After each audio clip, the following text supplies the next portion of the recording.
معدنیات والا معاملہ ہے یہ اب ایسا لگتا ہے کہ چیزیں آہستہ آہستہ سموتھ ہو جائیں گی، لیکن دعویٰ کرنے والے ابھی بھی یہ دعویٰ کر رہے ہیں کہ یہ معدنیات والا بل خیبر پختونخوا کی اسمبلی سے منظور کروا لیا جائے گا۔ اور اس پہ مراد سعید صاحب کی ایک ٹویٹ آئی ہے، یہ بڑی زبردست ٹویٹ ہے، میں نے اس کو پڑھا ہے اور میں چاہتا ہوں کہ آپ سارے اس کو غور سے سنیں۔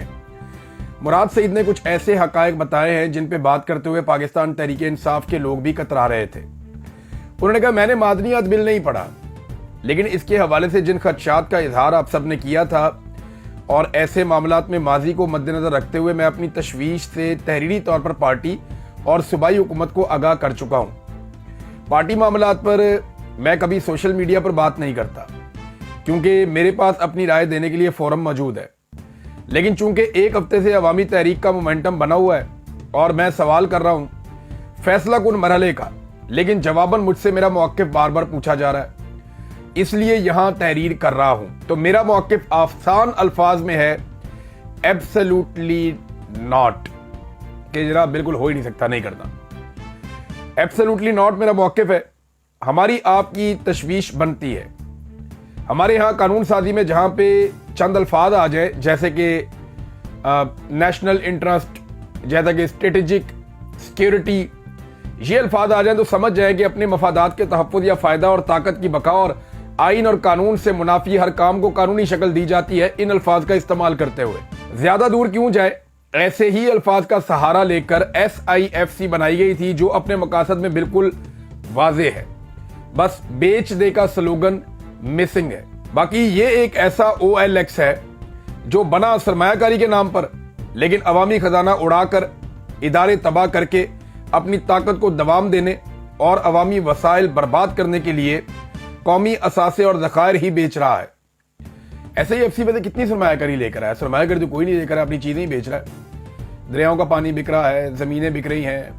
اچھا، زمینوں کے اوپر میں آپ کو یہ بتا دیتا ہوں کہ دنیا کے کئی ملکوں میں منع ہے کچھ ایسی فصلیں لگانا جو گھوڑوں کے لیے اور کچھ دوسرے جانداروں کے لیے بڑی زبردست ہے، جس میں ایک لوسن کہتے ہیں، ایک کو ہے کہتے ہیں، ایک کو اس قسم کی فصلیں، یہ بہت زیادہ زیر زمین پانی جو ہے اس کو چوس جاتی ہیں، لہذا یہ ان فصلوں کو کئی ملک اب نہیں لگاتے اور انہوں نے منع کر رکھا ہے کہ یہ فصلیں نہ لگائی جائے، صرف ان جگہوں پہ لگائی جائے جہاں پہ بہت زیادہ پانی وافر ہے یا بالکل دریاؤں کے کنارے ہیں، وہاں پہ اب تھوڑا لگا سکتے ہیں۔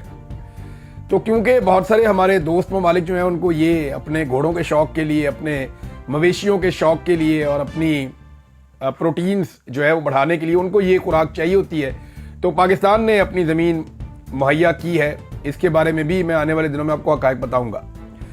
اچھا، وہ یہ کہہ رہے ہیں کہ اپنی چیزیں بیچ رہے ہیں اور تباہی پھیر رہے ہیں، گلگت بلتستان کے وسائل پر قبضہ ہو گیا، سندھ کی نہروں پر قبضہ ہو گیا، بلوچستان پر تو لوٹ سیل چل رہی ہے، پختونخوا کے لیے بھی مافیا مذموم مقاصد کوئی ان کے ڈھکے چھپے نہیں ہیں۔ ایسے میں تحریک انصاف جو ایک عوامی جماعت ہے جس کی قیادت عوام میں سے اٹھی ہے اور جن کا جینا مرنا اس ملک اور اس کی عوام کے ساتھ ہے، اس سے عوام بجا طور پر یہ توقع رکھتی ہے کہ ان کے مفادات کا بہرحال ہر صورت تحفظ کرے گی پاکستان تحریک انصاف۔ میں ہمیشہ سے کہتا ہوں کہ وسائل مسائل حل کرنے کا سبب بنتے ہیں، لیکن ہم وہ بد نصیب ہیں جن کے وسائل ان کے مسائل کی وجہ بنتے ہیں۔ پختونخوا کی بھی 2 دہائیوں کی یہی کہانی ہے، یعنی پچھلے 20 سال سے خیبر پختونخوا میں یہی ہو رہا ہے۔ جب سے معدنیات دریافت ہوئی ہیں ہمارے مسائل بڑھتے چلے گئے ہیں۔ وزیرستان میں ایک عرصے سے دہشت گردی کی وجہ سے اسکول تو بند ہیں لیکن کان کنی کبھی نہیں رکتی۔ یہ بات آپ سمجھیے کہ کئی علاقوں میں خیبر پختونخوا میں کاروباری زندگی بند ہے، سڑکیں بند ہیں، لوگ جا نہیں سکتے، لوگ نقل مکانی کر گئے ہیں، وہاں پہ دہشت گردی کے نام پہ جنگ لگی ہوئی ہے، سارا کچھ رک گیا لیکن کان کنی نہیں رکتی۔ یہ جو زمرد نکلتا ہے نا سوات میں، یہ زمرد نکلنا نہیں رکا تھا۔ جب طالبان کا قبضہ ہو گیا، جب بعد میں فوج نے قبضہ کر لیا، جو بھی ہوا زمرد نکلنا نہیں رکا تھا، کان کنی جاری تھی، وہ سلسلہ نہیں رکتا، وہاں سے پیسہ نکلتا ہے نا۔ تو اسی طرح وہ کہہ رہے ہیں وزیرستان میں سارا کچھ رک جاتا ہے، کان کنی نہیں رکتی، وہ جاری رہتی ہے۔ وہ کس کے پاس ہے؟ سب کو پتا ہے، باجوڑ کے بچے اپنا گھر چھوڑ کر مزدوری کرنے پر مجبور ہیں، لیکن نیفرائٹ جس کی ایک گاڑی 80 سے 95 کروڑ تک مالیت کی نیفرائٹ ترسیل کرتی ہے، اس کی جو ایک گاڑی، یہ نیفرائٹ آپ دیکھ بھی لیں، میں آپ کو دکھا دیتا ہوں۔ یہ گرین کلر کا پتھر بہت ہی قیمتی پتھر ہے، اس کا جو کم سے کم بھی قیمت ہے 1 کیرٹ کی وہ $1000 سے شروع ہو جاتی ہے، اور یہ بہت $10 سے بھی شروع ہوتی ہے, بہت معمولی جو ہوتا ہے چورا پیسز میں, لیکن یہ اوپر جاتا ہے تو بہت مہنگا بھی ہو جاتا ہے, $1000 تک اس کی پرائس جاتی ہے. تو وہ یہ بتا رہے ہیں کہ اس کی جو ایک گاڑی نکلتی ہے اس کی مالیت 95 کروڑ تک جاتی ہے, یعنی 1 ارب روپے کے لگ بھگ ایک گاڑی اس کی نکلتی ہے. اور وہ یہ کہہ رہے ہیں کہ وہاں پہ اور تو کوئی کام نہیں چل رہا, لیکن روزانہ کئی گاڑیاں اس علاقے سے نیپرائٹ کی نکل رہی ہیں. محمد, خیبر, کرک, ہنگو وغیرہ سے جہاں وسائل ہیں وہاں دہشت گردی کی صورت میں مسائل آ جاتے ہیں. بلوچستان زندگی کا تحفظ مانگ رہا ہے, بنیادی ضرورتیں درکنار, سانس لینے کی سہولت میسر نہیں ہے کیونکہ وسائل سے مالا مال ہے, سو مسائل کا وہاں پہ انبار ہے. میں اپنی قیادت کو یہ بھی کہنا چاہتا ہوں کہ یہ حکومت, اس صوبے کے وسائل ہمارے پاس ہماری عوام کی امانت ہے. قوم کا یہ اعتماد ہمارے پاس عمران خان کی امانت ہے.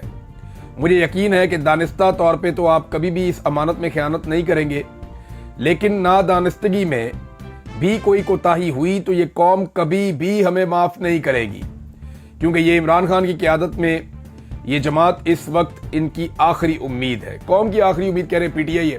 اگر ہم بھی سرنڈر کر دیں گے اسٹیبلشمنٹ کے ساتھ یا ان قوتوں کے سامنے جو پاکستان کے وسائل کو لوٹ رہی ہیں قوتیں, تو پھر قوم ہمیں کبھی معاف نہیں کرے گی کہ ہم بھی اس گناہ میں برابر کے شریک ہو گئے. یہ مراد سعید کا ٹویٹ ہے, اس سے کافی چیزیں کلیئر ہو جاتی ہیں. لیکن میں اب آپ کو ایک اور چیز بتا دوں, پاکستان تحریک انصاف نے بھی ایک فیصلہ کیا ہے. یہ ڈان اخبار کے اندر یہ خبر چھپی ہے.